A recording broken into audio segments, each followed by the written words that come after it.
Pour bien comprendre cette interprétation, il faut nous attarder sur deux personnages que nous n'avons jusqu'à présent qu'évoqués, les deux figures parentales quasi divines, la Reine de la Nuit et Zarastro. Concernant ces deux personnages, il faut bien avoir en tête le retournement de situation qui a lieu au cours du premier acte. Lorsque la Reine de la Nuit demande à Tamino d'aller délivrer sa fille Pamina, voici comment elle présente la situation. La Reine à Tamino. « Oh, ne tremble pas, mon cher fils. Tu es innocent, sage, pieux. C'est un jeune homme comme toi qui peut le mieux consoler le cœur affligé d'une mère. Je suis voué à la souffrance car ma fille me manque. Avec elle j'ai perdu mon bonheur, un scélérat me l'a enlevé. Je la revois trembler, bouleversée de peur, frémissante d'angoisse, se débattre timidement. Sous mes yeux elle me fut ravie. À l'aide, c'est tout ce qu'elle a dit. Mais ses supplications furent vaines, car mon secours était trop faible. » Dans un premier temps, les rôles paraissent donc bien clairs pour Tamino et le spectateur. Pamina semble retenue par le méchant Zarastro. Mais, un peu plus tard, à son arrivée au temple de Zarastro, appelé Temple de la Sagesse, Tamino se voit fournir une toute autre vision des choses par un prêtre du temps.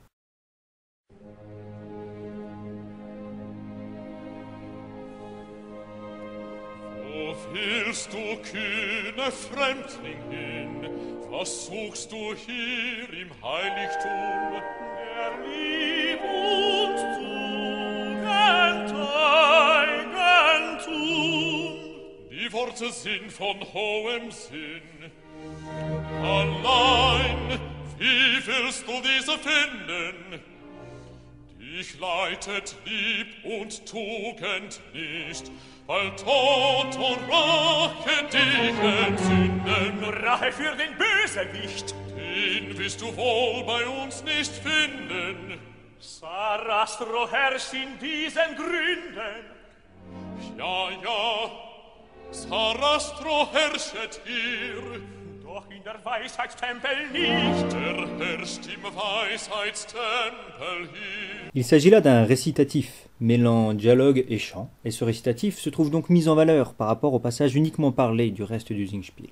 Quand on y pense, Tamino est un jeune homme, plein d'énergie, idéaliste, ce qu'on qualifierait aujourd'hui d'adolescent. Et ce passage nous fournit notre recette du jour. Comment raisonner un adolescent façon récitatif? Premièrement, commencez par flatter l'adolescent. Ainsi, dans notre récitatif, le prêtre, téméraire étranger, où veux-tu aller? Et puis, juste après, quand Tamino lui dit qu'il voudrait acquérir l'amour et la vertu, ces paroles sont à ton honneur. Deuxièmement, choisir une tonalité paisible.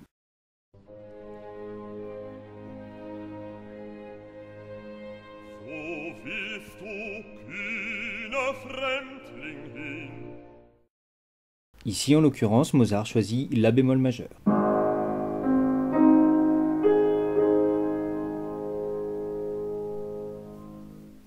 Imaginez ce que cela aurait donné avec la tonalité de la bémol mineur.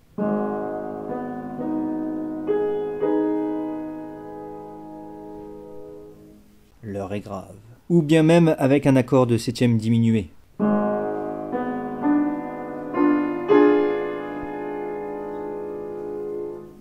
Tu me causes beaucoup de soucis. Troisièmement, faire preuve tout de même de fermeté. Weil Tod und Rache dich entzünden. Quatrièmement, quand l'adolescent commence à changer d'avis, il s'agit alors de le rassurer, comme le ferait une mère. Bald dich führt der Freundschaft Hand ins Heiligtum zum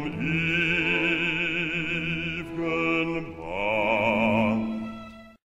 Enfin, dernier point de notre recette, et pas des moindres, il s'agira d'avoir la victoire modeste, en s'effaçant discrètement.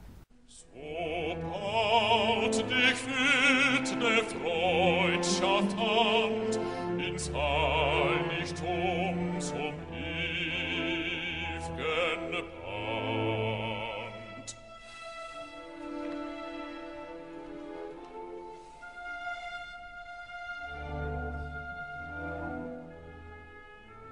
Peu à peu, Tamino et le spectateur redistribuent donc les rôles binaires habituels de bon et méchant, conformément au nom des personnages, l'astre contre la nuit. Et le projet énoncé par Zarastro au début du deuxième acte conforte bien le spectateur dans sa vision. Ainsi, Zarastro, face au prêtre, les dieux ont destiné Pamina, la douce et vertueuse jeune fille, à ce noble jeune homme. C'est la raison pour laquelle je l'ai enlevée à son arrogante mère. Cette femme s'imagine avoir de la grandeur, elle espère séduire le peuple par l'illusion et la superstition, et détruire le solide édifice de notre temple, mais elle ne saurait y parvenir. Ainsi, l'union de Tamino et Pamina, initiée par Zarastro, sera donc la victoire du bien sur le mal, la reine de la nuit n'obtenant pas ce qu'elle souhaitait. Et l'un des moments forts du deuxième acte, moment fort de l'opéra également, voire de la musique classique dans son ensemble, renforce communément le symbole du mal absolu qu'incarnerait la reine de la nuit. Ce moment fort est le deuxième air de la reine de la nuit. Der Höhlerhaare Gott in meinem Herzen. Étudions en détail ce deuxième air. Imaginez, vous êtes compositeur. Voici le texte que vous fournit votre librettiste. Mon cœur aspire à la vengeance infernale. La mort et le désespoir m'encerclent de leurs flammes. Si Zarastro ne meurt pas de ta main, tu n'es plus ma fille non plus jamais. Que soient à jamais banni, à jamais perdu, à jamais détruit tous les liens de la nature, si Zarastro n'expire pas par ton bras. Entendez, Dieu de vengeance, entendez le serment d'une mère. Il s'agit donc d'un moment où la reine de la nuit s'adresse à sa fille. Afin de mettre en musique ce texte, vous allez choisir 3 moments importants.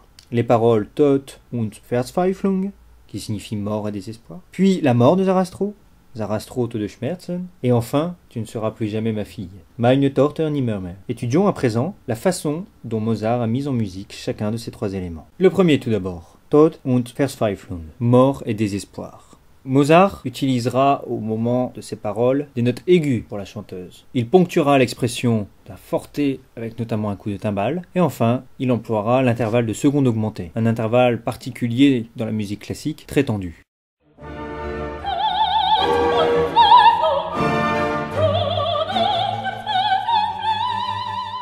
Pour la mort de Zarastro, remarquez le figuralisme qu'utilise Mozart, une descente, un peu comme une image de la mort.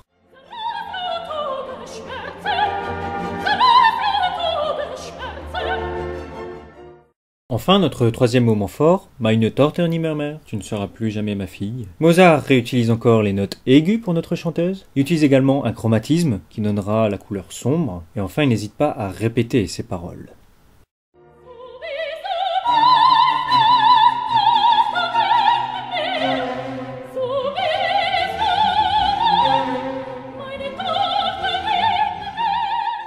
Et c'est à ce moment que Mozart décide de faire entendre les fameuses vocalises.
La reine est donc vengeance, mais aussi folie, illusion, voire magie noire. Notons que Mozart renforce encore cette opposition entre la reine de la nuit et Zarastro, notamment grâce au registre.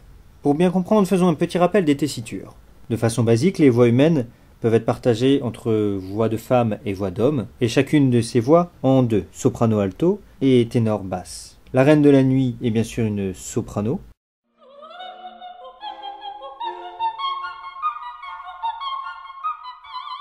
et Zarastro est une voix de basse.